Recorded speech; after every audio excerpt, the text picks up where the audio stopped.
How to fix pink lines on Samsung phone screen.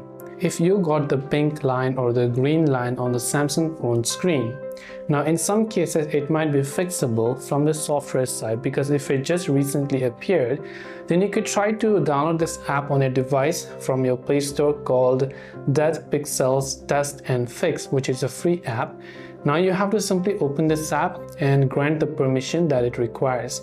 This is going to run a couple of checks on your device, so you can try to fix the dead pixel by tapping on it, start it, and this will run this type of pixel test on your device to check if there are any sort of dead pixels, and if there are, it will most likely clean those dead pixels if it can be fixable from the software side.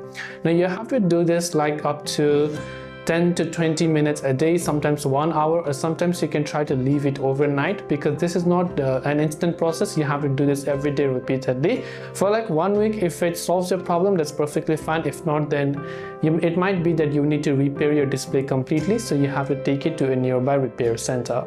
I hope the video helped you, and if you have any questions, feel free to leave them down below. As always, thanks for watching till the very end of this tutorial, and see you soon in the next video.